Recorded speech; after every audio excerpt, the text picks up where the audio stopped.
Sebenarnya itu kalau dibilang nggak ada lowongan pekerjaan, kalau kita lihat banyak banget orang-orang dan perusahaan di luar sana yang membuka pekerjaan juga. Tapi kenapa sih Anda nggak terpilih? Anda masih menganggur sampai hari ini. Nah, di episode kali ini kita akan membahas hal tersebut. Halo sobatku, kembali lagi bersama saya Iwan Kendrianto. Di episode KIC Talk kali ini kita akan membahas kenapa sih banyak orang yang nggak bisa mendapatkan pekerjaan. Langsung dengarkan episode kali ini. Padahal tuh, kalau kita lihat lowongan pekerjaan itu banyak banget loh. Kenapa sih masih banyak pengangguran? Nah, di episode kali ini saya akan membahas ada beberapa alasan kenapa orang tersebut tidak dipanggil interview atau sulit mendapatkan pekerjaan. Banyak banget nih kalau kita lihat di sosial media, pada nganggur lah, kena PHK lah, ya kan. Terus belum lagi kalau kita perhatikan nih, banyak yang sampai bikin statement, aduh udah deh capek banget nyari pekerjaan, lebih baik gue capek bekerja aja. Nah, sebenarnya kenapa sih ada beberapa orang malahan memilih, udahlah nggak usah lah cari kerja, capek, nggak sesuai dan lain-lain.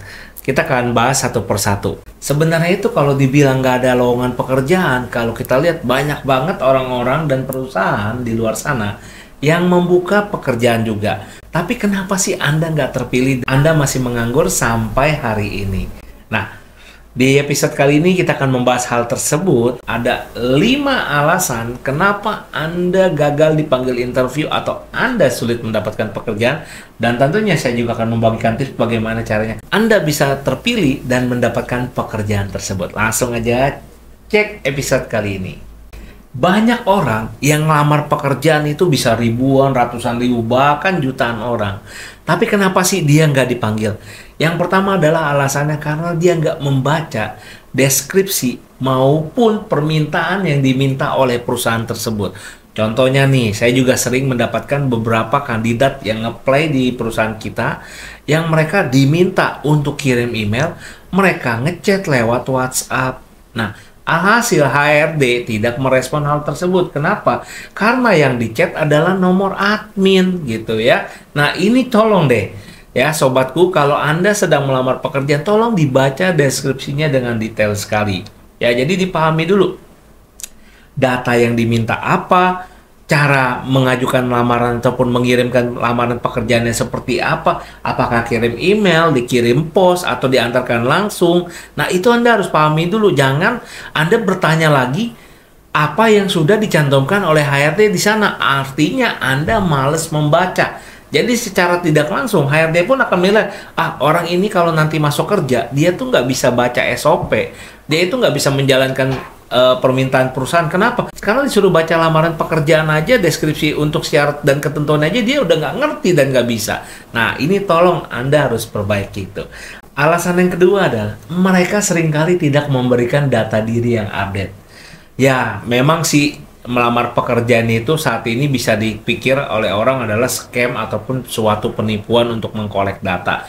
Ada beberapa pelamar pekerjaan yang berpikir seperti itu. Tapi sebenarnya Anda bisa menutup beberapa data seperti misalkan nomor KTP Anda bisa blur, Anda bisa tutup dengan kertas dan sebagainya. Nah, permasalahannya adalah HRD seringkali menemukan datanya nggak update. Contoh, diminta data SKCK, ya kan? Yang dikasih lowongan pekerjaannya dibuka di tahun 2024, dikasihnya SKCK-nya yang berlaku di tahun 2005. Bayangin 2005 ke 2024, sudah berapa puluh tahun Bapak Ibu, otomatis datanya sudah tidak valid. Nah, hal ini juga menjadi alasan kenapa HRD bisa jadi menolak Anda untuk memanggil interview. Karena data Anda nggak update itu. Bisa jadi diminta foto terbaru, Anda kasih foto lulusan SMA. Padahal umur Anda waktu sekolah SMA itu misalkan tahun 2000 lulusnya. Sekarang 2024, sudah ada perubahan wajah dan bentuk tubuh selama 24 tahun yang nggak terupdate di foto tersebut. Ya, nah ini harus Anda perhatikan juga gitu ya. Jangan sampai terjadi hal yang serupa. Berikutnya adalah yang ketiga, Anda tidak memberikan lampiran data pengalaman pekerjaan Anda atau referensi kerja. Contoh nih, saya pernah bekerja nih, Anda mungkin ya Bapak Ibu HRD yang sering menonton video ini nanti juga bisa komen di episode kali ini. Kalau Anda perhatikan nih, banyak banget orang yang bilang, saya pengalaman bekerja di PTA 5 tahun. saya pengalaman bekerja di PT C 3 tahun, saya berpengalaman bekerja di PT Z 2 tahun. Tapi nggak ada lamaran referensi pekerjaannya. Kira-kira nih, Anda sebagai HRD, apakah Anda mempercayai data tersebut? Kalau saya pribadi dan tim HRD saya nggak percaya. Mohon maaf. Kenapa? Karena nggak ada pembuktiannya. Nah, hal ketiga ini juga akan membuat Anda sulit. Kenapa? Karena nggak ada bukti yang menyatakan bahwa Anda memang pernah bekerja dan Anda punya pengalaman. Walaupun mungkin Anda memang pernah bekerja di perusahaan tersebut, tapi Anda nggak mendapatkan referensi kerjanya. Nah, maka asumsi dari pihak HRD adalah Anda keluar dengan tidak baik ataupun mungkin punya catatan buruk, sehingga HRD di perusahaan sebelumnya tidak bisa memberikan referensi pekerjaan. Kalau menurut saya lebih baik nggak usah dicantumin Bapak Ibu, udah lebih baik seperti itu. Kenapa?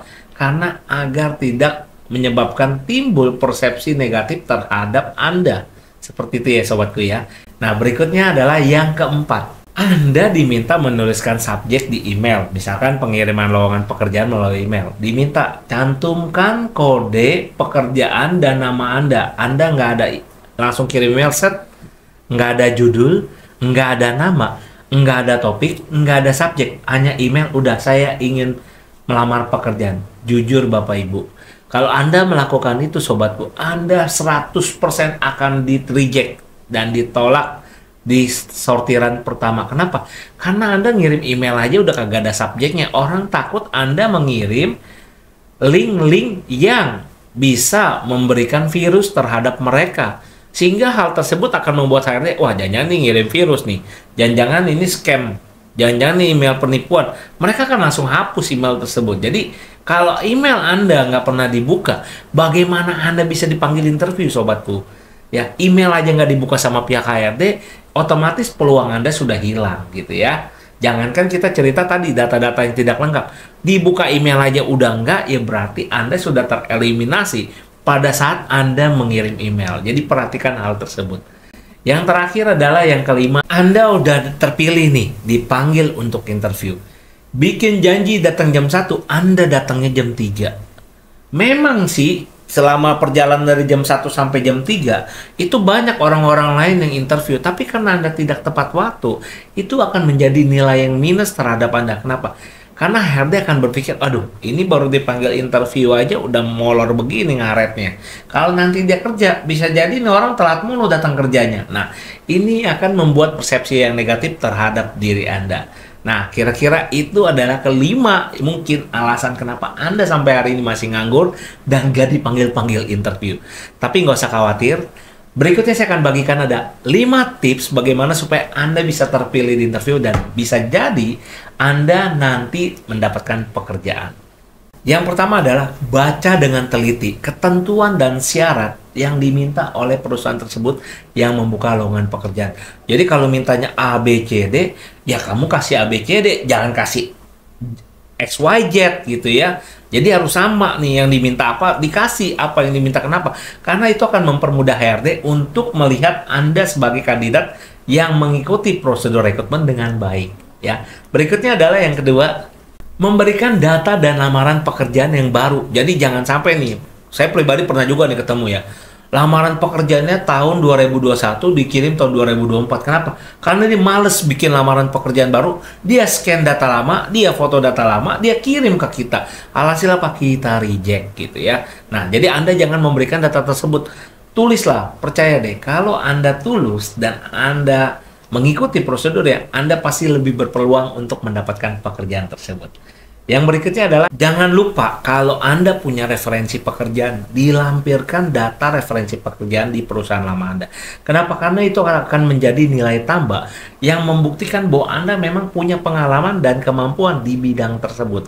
Jadi jangan sampai Anda tulis seperti yang tadi saya bilang, Anda tuh saya punya pengalaman di A, bisa ini, bisa itu, tapi Anda nggak ada. Lah, ijazah aja, Anda bilang Anda lulusan SMK, Anda lulusan S1, Anda harus melampirkan ijazah. Kalau Anda punya pengalaman pekerjaan dan Anda nggak melampirkan, bagaimana bisa melakukan suatu pembuktian bahwa Anda pernah bekerja dan memiliki kemampuan tersebut ya. Jadi pastiin lampirkan data tersebut ya. Yang keempat adalah pastikan waktu mengirim surat lamaran pekerjaan Anda, tuliskan jabatan ataupun posisi yang ingin Anda apply. Itu yang pertama. Kedua, jangan lupa cantumkan nomor telepon Anda dan nama Anda. Kenapa?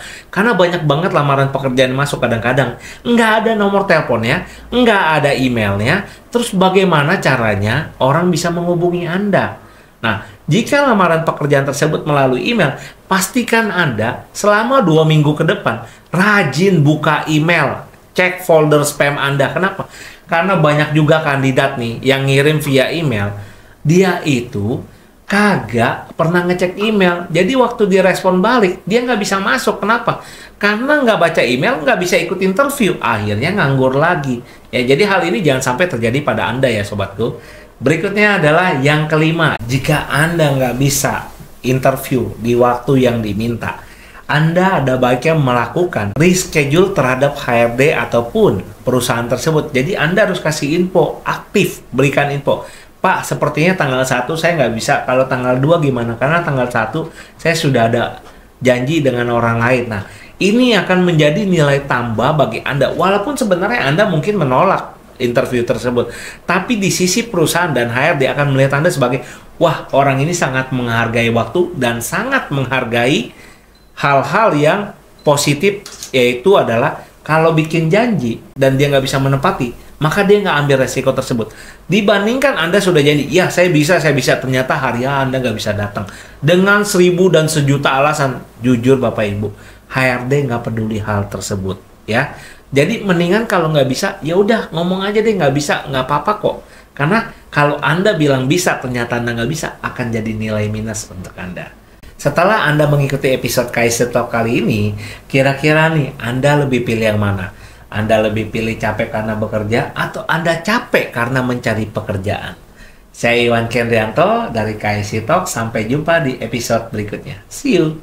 Invest your money, not your time. Your business cost. Invest your money, not your time.